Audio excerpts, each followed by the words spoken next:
Hi guys, আজকে একটা get ready shoot করবো, ঠিক আছে?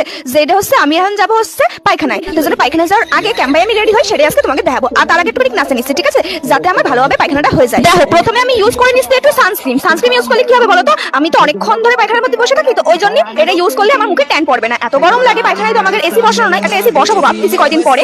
ফেসবুকের টাকাটা ঢুকুন, তারপরে একটা এসি বসাবো, ঠিক আছে? তো ওই জন্য সানস্ক্রিন ইউজ করছে। সানস্ক্রিনটা যাতে গলে গলে না পড়ে যায়, তার জন্য আমি একটা কম্প্যাক্ট ইউজ করতেছি, ঠিক আছে? এখন দেখতেছি কি একটা পোস্ট বিশাল ট্রেন্ডিং এ আছে। সেটা হচ্ছে কি, সবাই জিজ্ঞাসা করতেছে যে বাথরুমে যায় শ্যাম্পু করার পর যে কন্ডিশনার লাগায় 5 মিনিট বসে থাকতে হয়, সেইটুকু টাইম তোমরা কি করো? আরে আমি কন্ডিশনার লাগাই, তারপর হাত দিয়ে বসি, বুঝছো? তাহলে আমার সময়টা বাঁচে যায়। আচ্ছা, প্রথমে ভাবতেছিলাম গুয়ের কালারের কোনো লিপস্টিক লাগাবো, কিন্তু সেরকম কালার ছিল না। ওরকম কালার আমার বান্ধবীরা ইউজ করে, তাহলে ওদের কাছে যেতে হবে। তো ওই জন্য আমার সময় ছিল না।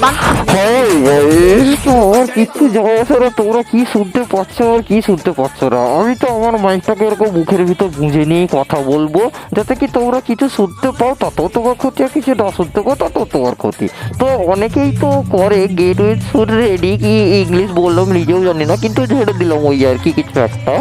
তো আমরা আজকে শ্যুট করবো যে সবাই তো চিনির নেশা করে, সুগার নেয়, কেউ কেউ আবার খয়েরি সুগার নেয়। বাকিটা ইংলিশে বলবো না, তাহলে সবাই জানতে পেরে যাবে। তো আমরা আজকে করবো চিনি বিস্কুটের নেশা। তো চিনি বিস্কুটের নেশা করার জন্য তোমাকে একটা বড় প্যাকেট নিতে হবে তোমার বন্ধুর কাছ থেকে কাড়িয়ে, যাতে কি সেই চিনির নেশাটা ডবল হয়ে যায়, তোমার মাথায় উঠে যায় নেশা। যেমন তেমন করে ওই চিনি বিস্কুট খেয়ে তুমি নেশা করে ভিডিও বানাতে পারবে, যেরকম আগের মেয়েটা বানিয়ে গেল আর যেরকম আমি বানাচ্ছি। তো এরকমভাবে ভিডিওটা বানাবে।